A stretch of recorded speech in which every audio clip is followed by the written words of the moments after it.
Welcome to Money on the Table, the podcast where we discuss all things pricing and packaging. You're about to listen to my conversation with Alvaro Morales, CEO and co founder of Orb.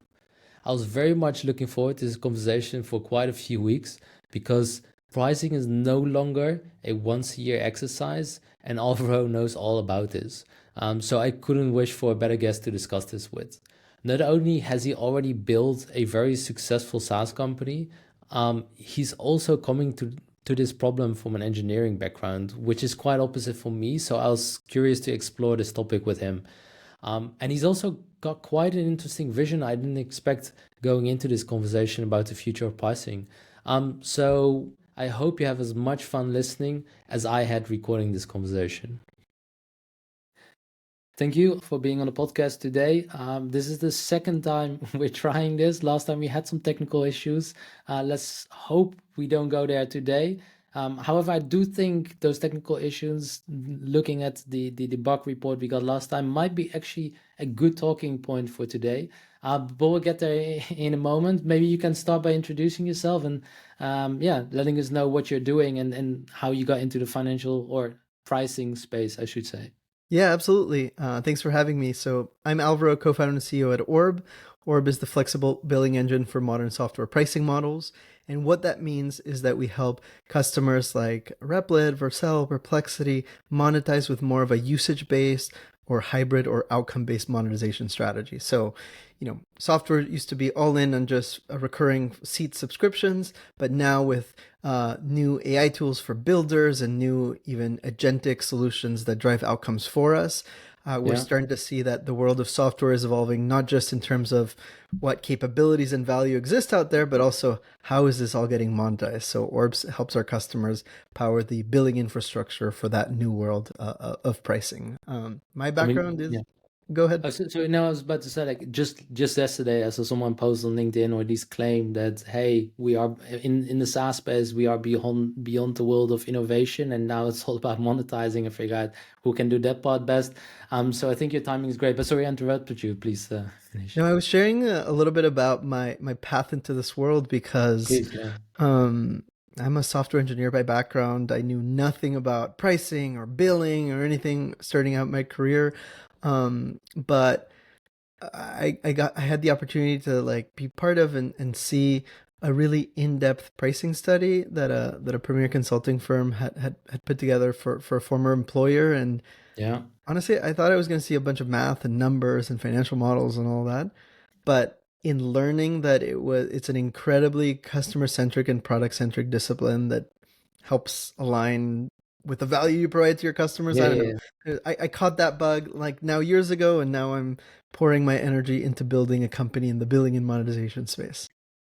I mean, there's so many things to unpack, but maybe one question first, like, what's the number one thing that really stood out from the report? I mean, you already say it's more about customer-centric, it's value-based, but maybe one particular example without giving too much of the details, because I assume those are confidential, but It was probably that I, that example taught me more about our customers and the product than any other thing I was involved with. So maybe specifically, I think there was a lot of thought into segmentation and ultimately yeah, understanding, software businesses can't and shouldn't just think of their customer base as this like, single group, but rather there's different segments, there's different use yeah, cases, there's different value that's understood, perceived, and delivered.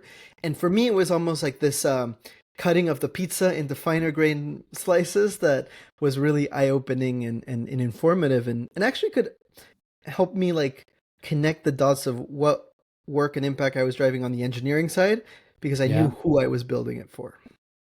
Yeah. I mean, I'm biased because I started my own company doing nothing but pricing and packaging. So maybe you shouldn't go there too much. But the one thing I learned the very first time is just if you go to the supermarket, right, there's a couple of things that kind of suck in terms of like you can only have one price point. You cannot really discriminate. I mean, there's some stores, especially in the Netherlands, who do this based on the time of day, right? But that's how far it goes. And also, you don't have too much information when someone walks into the store about how much when he or she prefers what brand, right? But in the software world, two customers can look exactly the same from the outset, but get radically different value from the exact same solution, right? For one, it couldn't really be the core of their business. For the other, it's just a complementary product they use, right? So there's so much to do, but that's going into the wrong direction for today. What I'm super curious about, you started before COVID, right? Or before AI even That's right. became a big thing, and all these usage models, etc. Sure, there were a few cases. I think Zapier was pretty early, for example.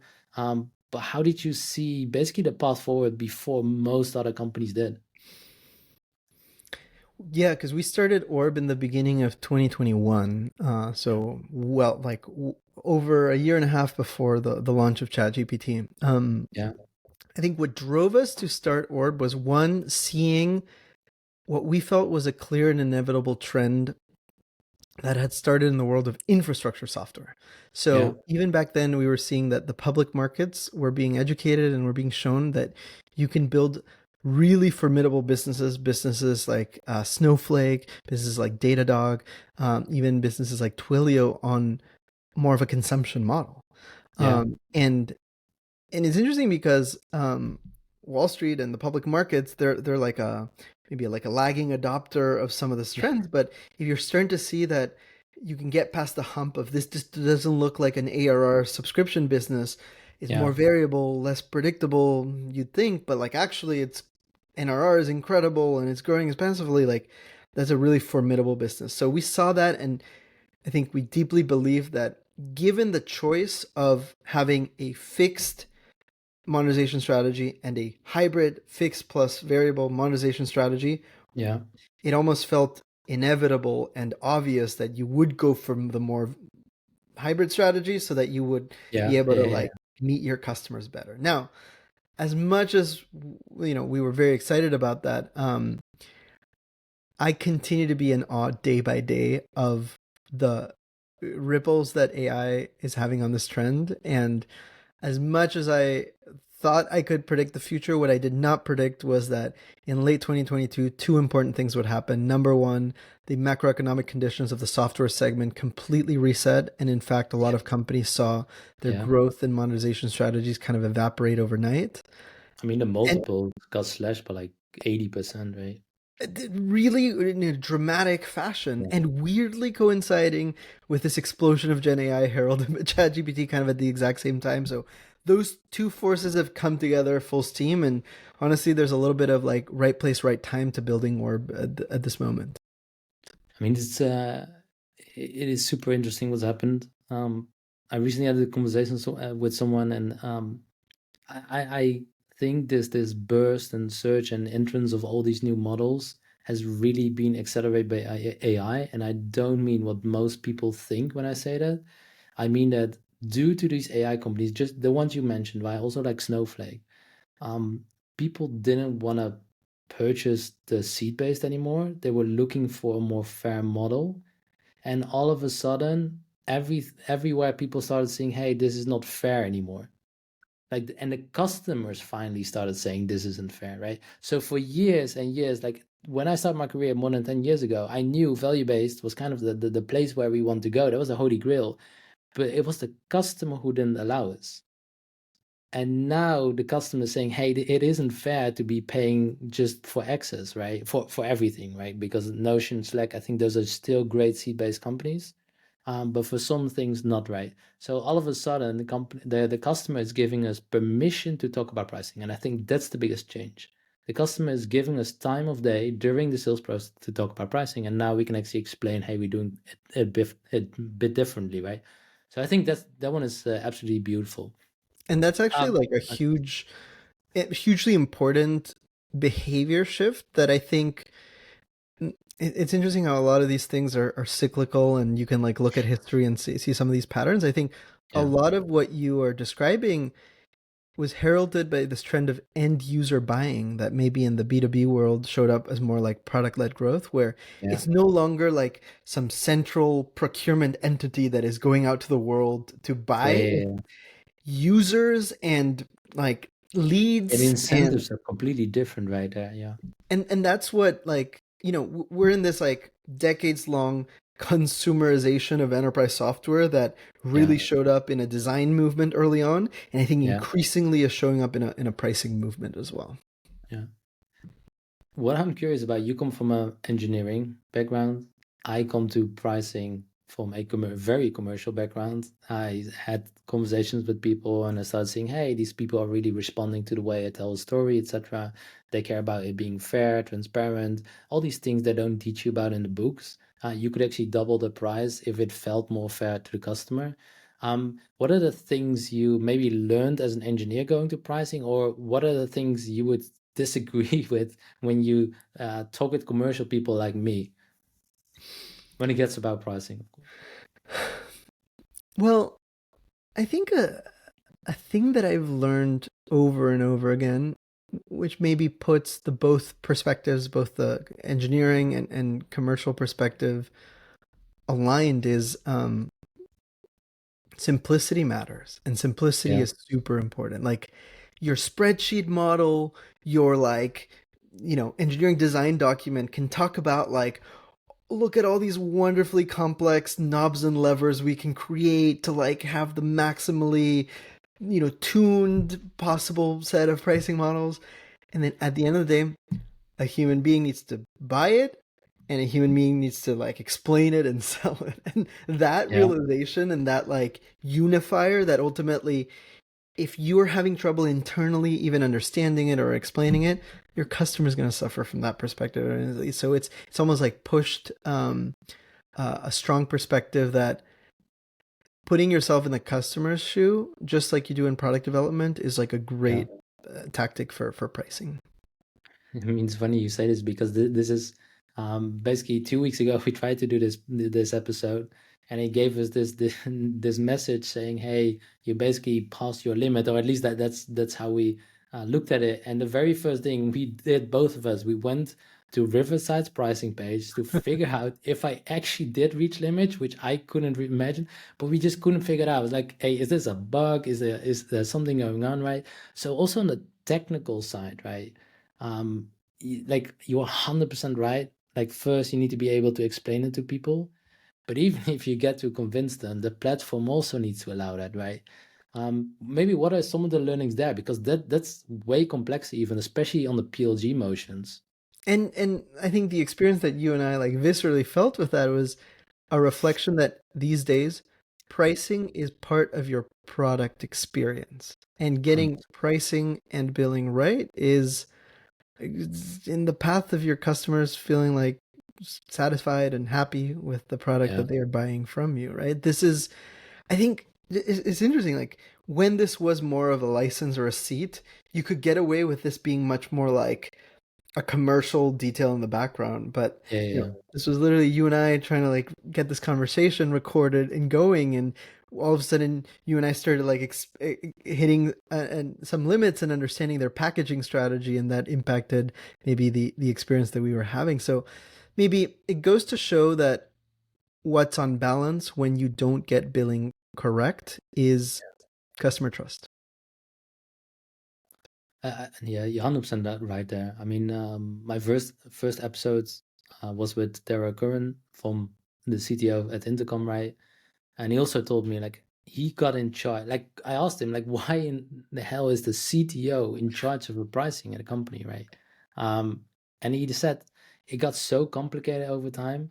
People actually in Intercom had to talk to sales to do any kind of upselling.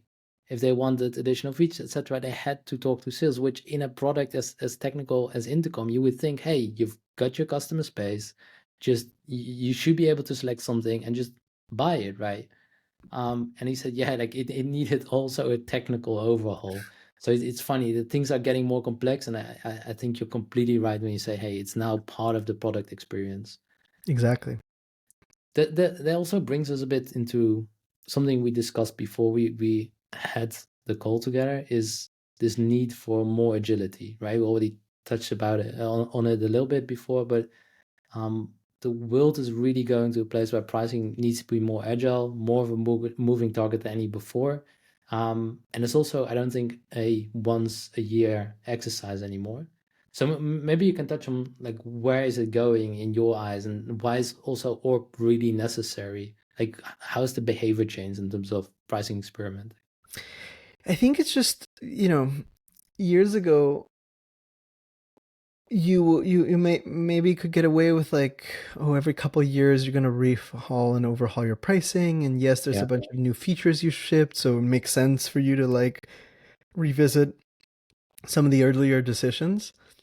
Nowadays, our customers are launching products that they didn't even imagine a couple months ago. So, everybody like makes their plan for the year. Like what we're seeing is innovation is moving so fast that like new product potentials and therefore new ways to monetize are becoming possible yeah, at just speeds that are wild.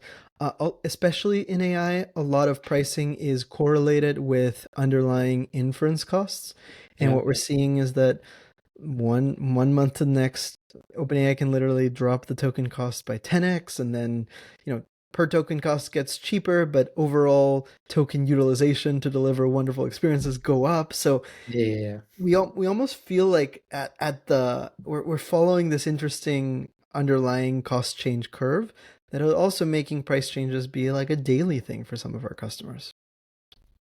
This is interesting. I'm curious what you think on this, because when I talk to a lot of software companies, when they start out, right, they're of course gonna overcompensate in terms of how much they build, because they feel like, hey, I'm selling on this vision instead of the product they have, and that's totally fine. But at some point, your product becomes as good as your initial vision you sold those early customers on.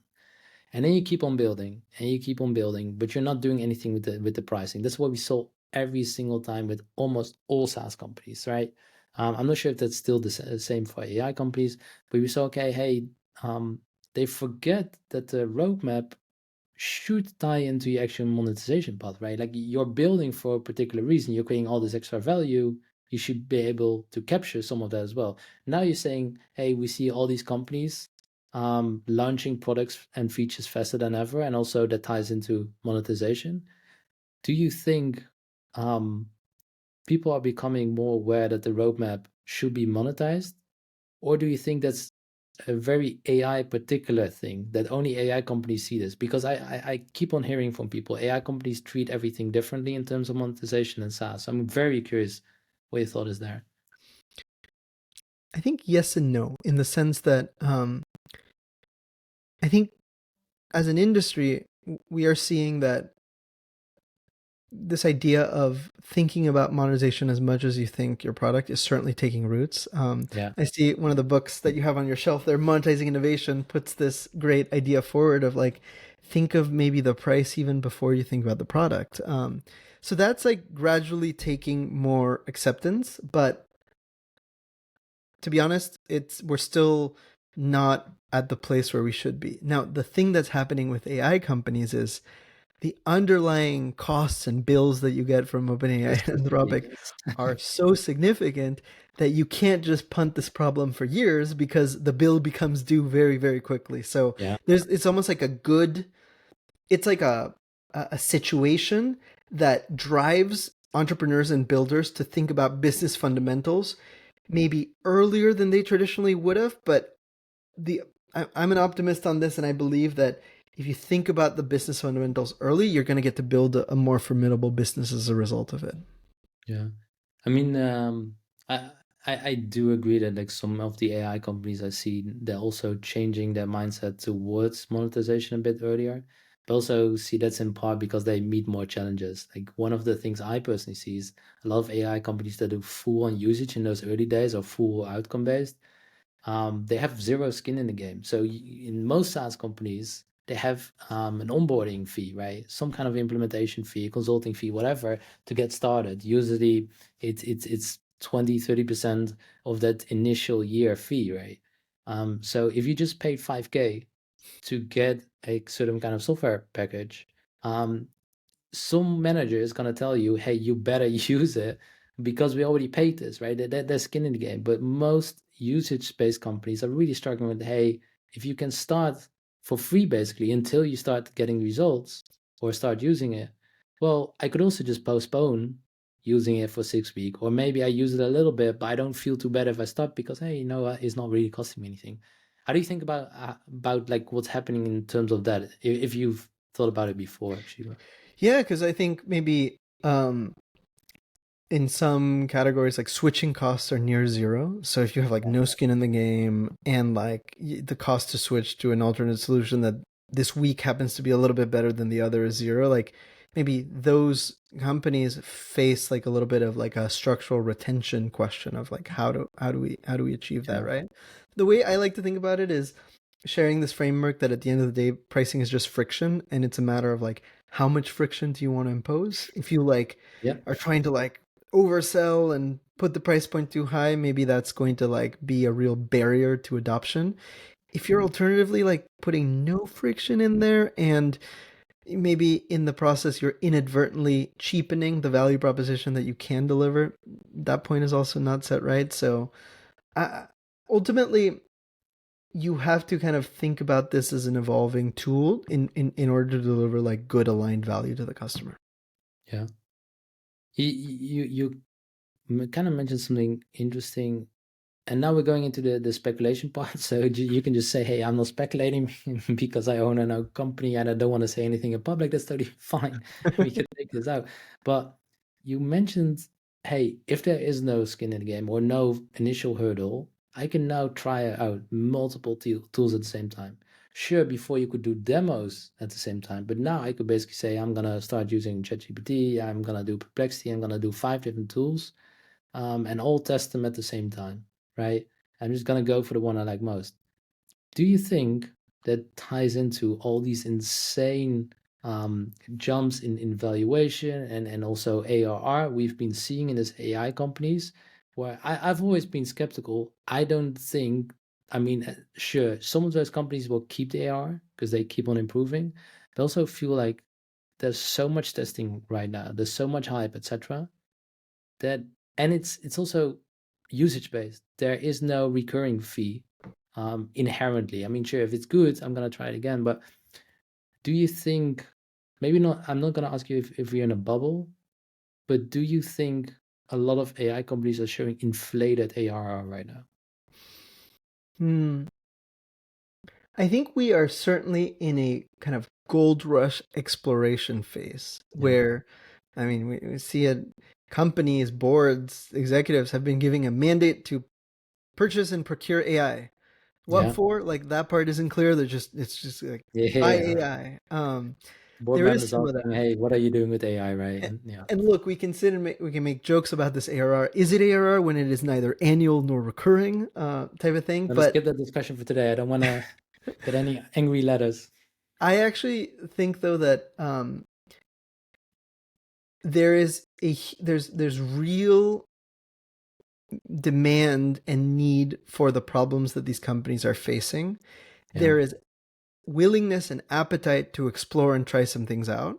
And now it's almost like an execution problem. Like if the right conditions are in place, the right interest is in place, and people are like flocking over to you, now kind Yeah. of the ball's on your court for you to deliver amazing value to your customer at a price point that's aligned. So I don't think all of these like crazy hockey sticks will stick. I don't think that necessarily what's showing today will continue tomorrow, but I think at the end of the day, the strongest indication of a vote is that you are willing to pay money for something.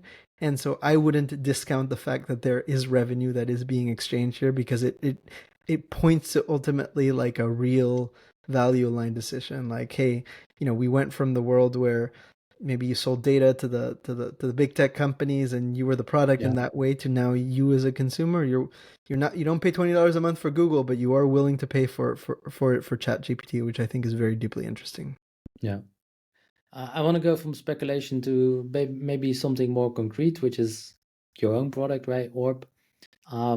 Without giving us all the sales pitch, but maybe actually concrete, like what problems are you guys solving? Maybe you mentioned Replit, right? Let's be fair, right? That I think everyone knows this company. Also Vercel. Maybe you can tell a little bit about what are these companies getting out of your platform that they can't get elsewhere, and why is this so much needed? Yeah, the problem we're solving is of one of a product connected infrastructure that can power your billing and monetization and align together the stakeholders across product engineering, sales, and finance at these companies that are ultimately the stewards of pricing. So Yeah. the way that specifically works in our product is we ingest as close to raw and real-time data about usage that's happening in your product. And inside of Orb, we let you configure any kind of pricing configuration. So whether this is a subscription model, a consumption model, or more likely a hybrid combination of the both, in Yeah. Orb, you're able to like set up, layer, change, and update any monetization strategy on top of your product. And the benefit that you get out of decoupling all this monetization logic from your code base and actually get it using Orb to drive these decisions is that you're able to update and keep shipping improvements to your product and Yeah. update your monetization separately and independently without having to be in a position where the engineering team becomes the blocker to any kind of pricing change there. Do you then see that product, for example, completely becomes the owner of pricing, that engineering is not even necessary in the loop, or the engineering needs to be at least a little bit involved to make it happen, or is it can completely taken away? Engineers have to be involved at least in the like connection and instrumentation step of like connecting the data pipe, but Yeah. honestly our goal But is that's the to first time, right? When you start out. Yeah. when you get up and running, and our goal is to Yeah. make those teams so successful that ideally they have to they stop caring about billing and they go to work on the core product and work on other things, right? So I think maybe what companies like Segment were able to do in the marketing space of like, you have your engineer install the JavaScript script on your website, but from then Yeah. on the marketing team can own and run campaigns. Like I think we really bring that value proposition into the world of billing. That's quite interesting. And then you connect all this user data. I assume at some point, if you're long enough on the platform, maybe not for startup, but for self-replit, at some point you can do forecast of price experiments. Is that something you facilitate? Definitely experimentation through just the ability to launch new products. We also power a Yeah. lot of billing transparency. So if you go into the billing dashboards of products like Vercel and Supabase, if you are in the middle of a session with Replit Agent where where certain checkpoints are going to cost you more based on their effort-based pricing model, it is very important to show like a very transparent feedback to the end customer about pricing, and a lot of that is powered by Orb under the hood. So essentially, what we've gone in is this like era of billing systems just being tools for the finance teams that like Yeah. maybe once a month you run your accounting, invoicing, close, to much more deeply connected infrastructure that's close to your product. Who do you think should own the pricing? Because you just mentioned, hey, everyone can be aligned through Orb, but who should own it? And it's totally fine to give a nuanced answer. I don't need one name, but maybe the logic behind it. Yeah, I think the best practice of really creating a pricing committee that is multi-stakeholder is what we see as most successful and what we recommend. I think you inherently need multiple perspectives, like your voice of the prospect motion from sales and marketing, your voice of the customer motion from sales and post sales, your like product input of where the roadmap is going, and your leadership connection to the business goals involved in pricing conversations. I think what I really like is that, our old stereotypes or tropes of engineers that only care about code, or like finance folks that just care about the finance stuff and don't understand the product, that Yeah. quickly is going away. I think particularly in some of our largest customers, finance organizations that have to ensure that their accounting and revenue recognition processes are correct need to Yeah. have a very deep understanding of the product and customer. So I kind of feel like what's happening in the world is we're going from very department siloed, everybody does their own role, to a much more like almost like revenue architect persona coming together, and it's just like it's blending these disciplines in really interesting ways. I always, when I was a bit younger, I always thought the ideal position for me in a company is like special projects. I feel whoever is also looking to be like in charge of special projects deserves to have pricing, because exactly Yes. what you say, right? It has everything. It is so tied into positioning, product experience, everything. So it's super interesting. Um, I think at this point you have established quite a successful company. you're doing well, at least from the outset. I don't know, maybe everything is burning right now, but from the outset, you look to do great. So I also assume you're talking to a lot of revenue leaders these days. What are some of the things you learned maybe since starting or in the last 2 years that just from having access to all this data from all these amazing companies, like something that you don't really see on the outset, but surprised you in the last 2 years? I think one thing that is very clear is that we're very much in a new world where some things are changing and the best practices have not been written.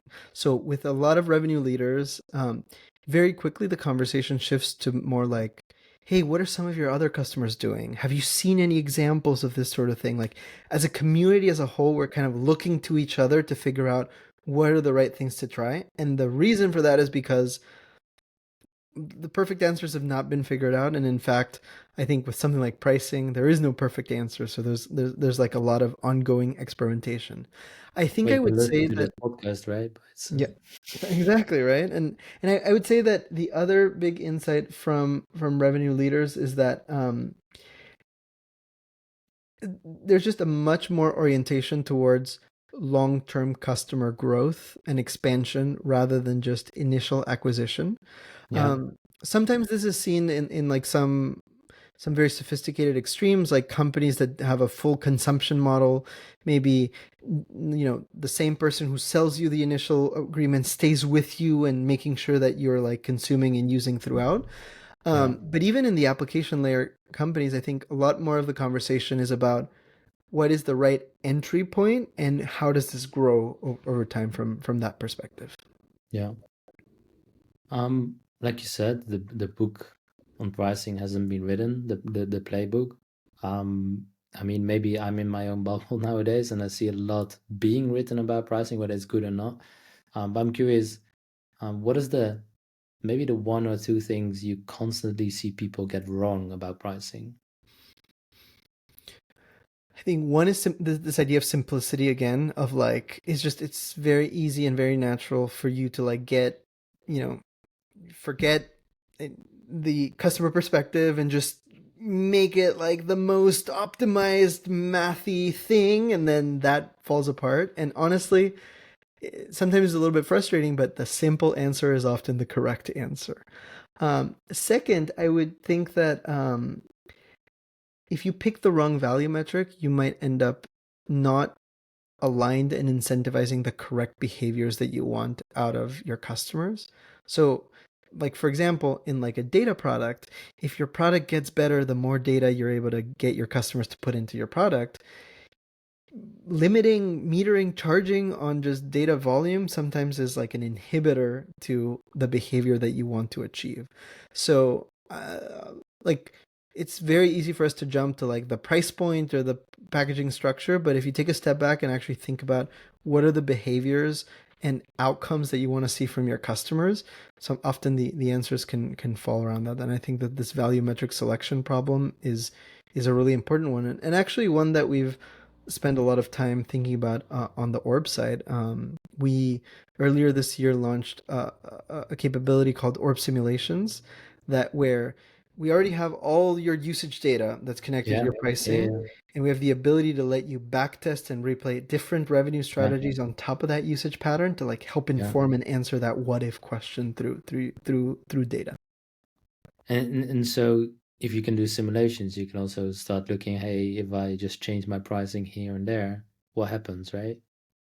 And you can like start, because the thing about pricing is outside in things move a little bit slower. Like we have this goal to make Orb such that you can shape your pricing as fast as you ship your product, Yeah, and we can advance a lot of that through providing like really good technology and tools through that. But honestly, often what goes slowly is that these are sensitive and difficult to make decisions that require like a lot of thinking, and sometimes we see some analysis paralysis. Like we can all debate in our slide decks and presentations all the ways this could go wrong. yeah, Sometimes you just need to try some things and use data and use contained responsible experiments to advance the conversation forward. So I want to see more folks just, cut through that fear, uncertainty, and doubt, and actually try to use more experimentation to try some things out. At the same time, to Steelman the other side, right? When you ship stuff, you can also ship stuff fixes the other week. With pricing, you can't really say, hey, I decided last week I'm gonna bill you 3 times as much. Now I'm like, hey, it might not be a great idea because I know you're about to leave. So how do you strike that balance? And then I first of all, I think people are fearing pricing way too much. But there is a legitimate case to be made. Like I don't want to be insensitive about it, right? Or too loose with my pricing. So how do you strike that balance? I think you have to understand that what hangs on the balance is the trust of your customers. And maybe they're very famous, notable examples in the press of like botched price changes that people have gone wrong. So I think one, you can use like cohorting, and you can think about like maybe trying some things with your new customers, but not touching your existing pricing on existing customers. Second, you can actually rely on more like one-on-one sales type conversations to do a lot of your price testing. Yeah, And you can use like fewer data points to try to extrapolate trends, even if your business is really large. yeah. And then third, and most importantly, um, you don't want to be flipping the price point like once a day, but try to get an experiment of pricing out per quarter. I think that is like a very achievable aspirational standard that Yeah. it's not gonna like, put your customer reputation at risk. I think this the more advanced your pricing is, as long as it's simple, don't get me wrong, like don't make it too complex, the easier it is to do that. Because when we just saw one value metric for the whole pricing, where even if you're quoting 50K per year and there's just one line item, then there's only one experiment you can run every time, right? It's like increasing that item. But if you now have usage based and you got hybrid, right? So you also got a platform fee or something else, you now have way more variables you can experiment with. So I think this change towards more hybrid models is also making it a lot easier to do these small touches, but small touch add up, right? A percentage here, a percentage there is a lot more than doing indexing once a year. And here's Um, an interesting thought related to what you're sharing, which is I think there's a little bit of an early trend towards this world of personalized software where rather than like you buying like this like prepackaged almost yeah, one size fits all product, what if a product could kind of be built for your use case? Um, I think we might start seeing more and more of that in the world of pricing where before you had to just think in like very large cohorts and you had to put everybody in your like good, better, yeah, best type system. But if you actually end up with the right tools and infrastructure and practices and processes where you can personalize pricing yeah. more to like an individual situation, an individual customer, like that might actually be the path of success, which is it's almost counterintuitive because everybody understandably tries to put everybody in a neat formula, but maybe what you need is actually freedom, flexibility, and exceptions to be successful.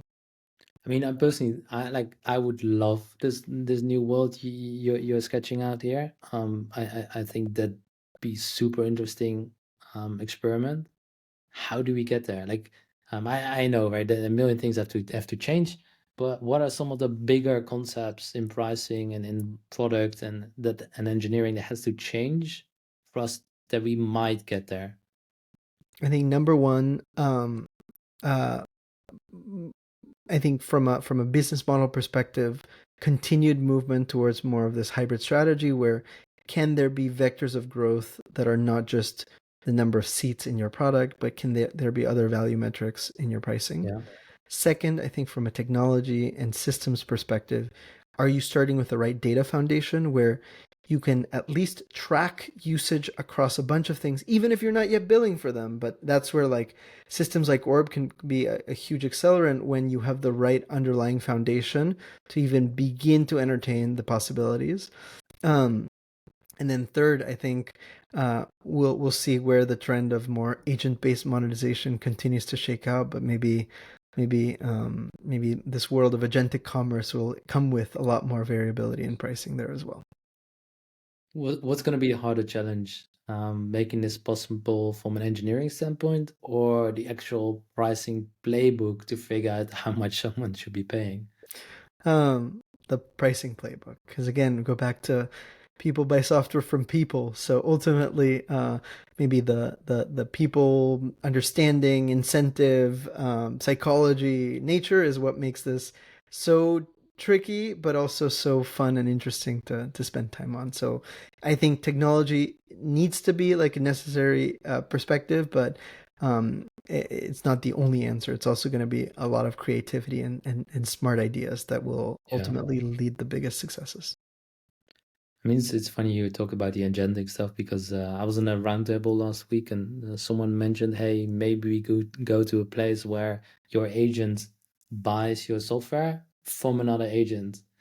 And the first thing I thought is, that sounds very cool, but I'm gonna be the first person to start a new OpenAI, build a chatbot that actually buys software and basically put other companies on, like, do the SEO for buying software, right?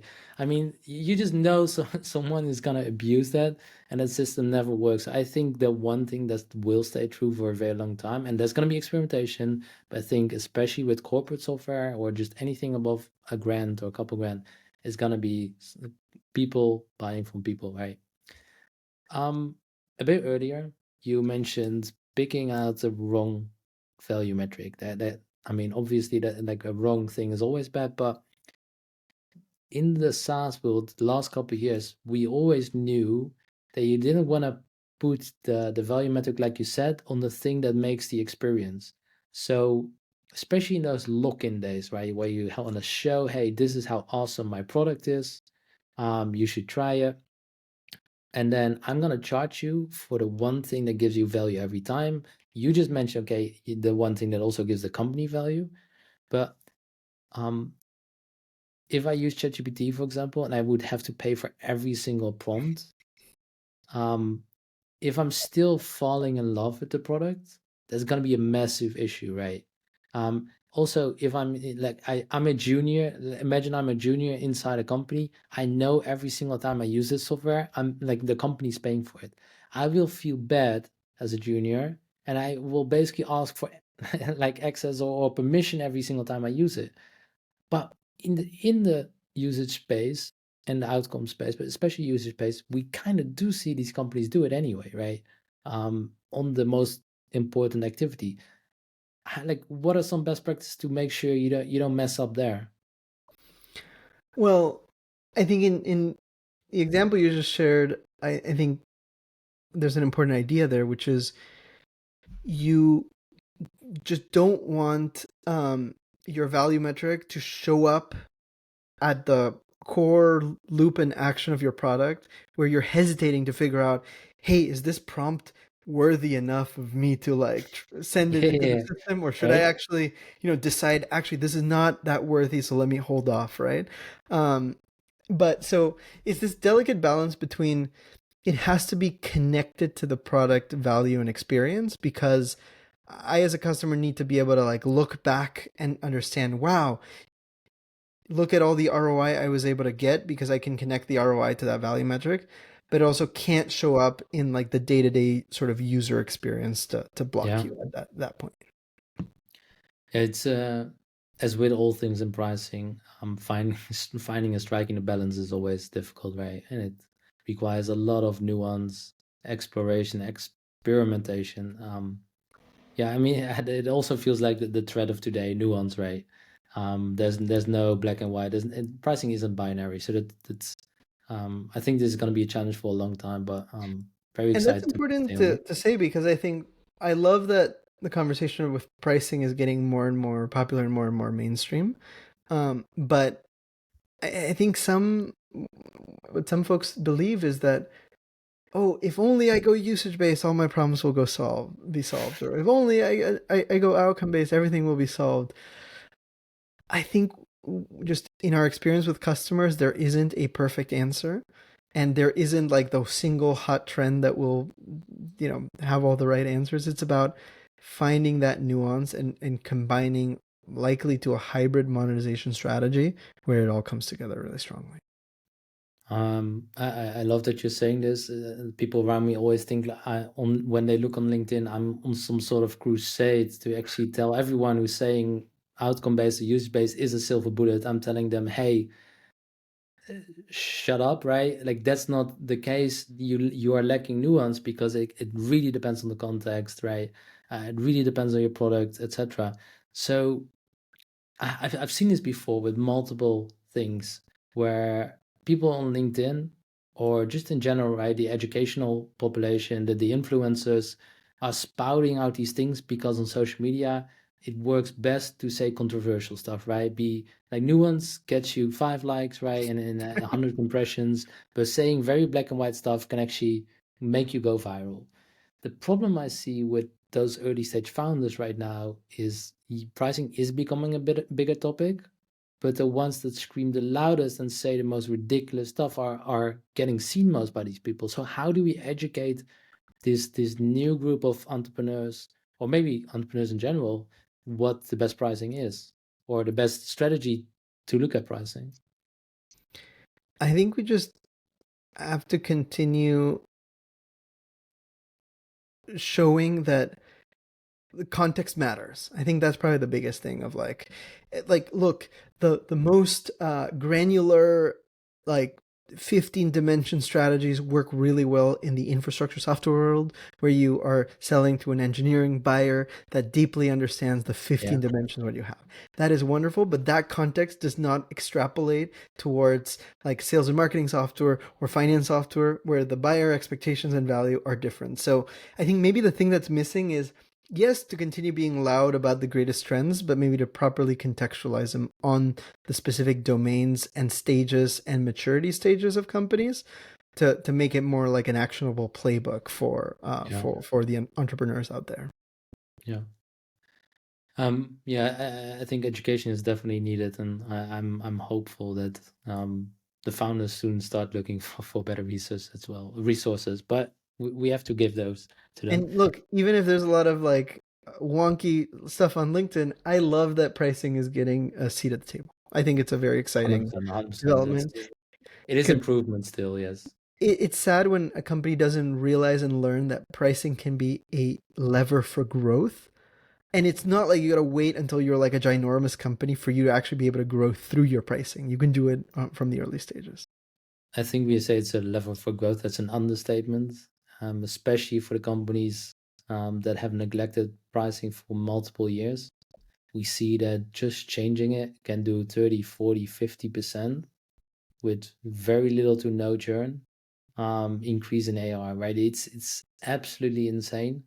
So I think for most companies that have neglected it, it's gonna be the biggest growth lever, at least till you fix it once. But then still, it should be number two behind the actual acquisition. Um, so the one thing that has happened since we last talked, so on the one hand there was misfortune, but I do believe you've been launching some new products. So maybe you can share a bit about that because it looked very cool from the outset. Yeah, so we launched a new product called Orb Contract to Cash, which we're super excited about. So it is a very simple finance-led workflow product where you upload your signed contracts, and Orb Yeah. uses AI to automatically extract the key terms in the contract and stage fully complete invoice schedules for your review to send out. And I think it's actually really exciting because for the longest time I've been frustrated that at the end of the day the source of truth is the contract, but all these systems require you to like manually extract data or Yeah. manually enter data. But we now finally with AI have a tool that lets us start with the contract. So it's a super easy workflow. It's like you upload your contracts, maybe you upload some usage data via CSV, and you can go from contract to invoice in minutes. So that's the new offering that we have, and we think it solves a really, really important problem with finance teams. I mean, this is especially cool to me because before founding my own company, I actually used to work in the contract lifecycle management industry, and I had to do some cold calling at some point. And the one thing I noticed, it has never been harder to strike any kind of cold call conversation than when you start talking about contracts to sales teams. Nobody wants to talk about it. Everyone agrees it's a problem. They hate it so much they cannot be bothered. So actually putting this problem and solving a lot of this on the finance, the billing side, right? I think that's absolutely brilliant. Yeah. We're coming to the end of the conversation for today and our time, unfortunately. I'm the one who usually does all the questions, but I must forget some questions as well. So I want to ask you, what haven't I asked you today that you were just bursting to share? Well, I think we cover this throughout the conversations, but I think the single biggest pricing trend that we are working on and focused on at Orb this year is the one around AI agent monetization. And it starts from this change in how value is delivered. So it's no longer about access, like I got to log into a web application that I'm spending 3 hours a day on. It's all about outcomes and like software and automation that can go out in the world and achieve things for you. We are seeing a lot of interest in outcome-based pricing. Still very little, very early applications of true outcome-based pricing. I think we're still proxying with things like actions or Yes. tasks and workflows Usage plus, yes. that are like a usage derivation towards it. But I think with that come a whole host of predictability and budgeting considerations. So correlated to that, we're seeing a huge uptick of the prepaid credit model in enterprise B2B context where you commit to like a fixed pool and then you can kind of draw down from that. So I think when I'm in conversations around like what is really what you're seeing out there, I think it's this trend around AI agent monetization. Yeah. Yeah, I mean, we talked about this before. Sure, a lot more software nowadays can be bought by the end user, but there's also still a hell of a lot of deals happening where procurement is involved, and procurement definitely still likes their predictability, right? They say I'd rather spend 20% more knowing what I will spend than getting out cheaper, but just not being able to forecast at the end of at the start of the year. So Nobody likes to sign a blank check, so I think that is a perspective we can all resonate with. yes. Thank you so much for your time. I mean, this for me, this was great.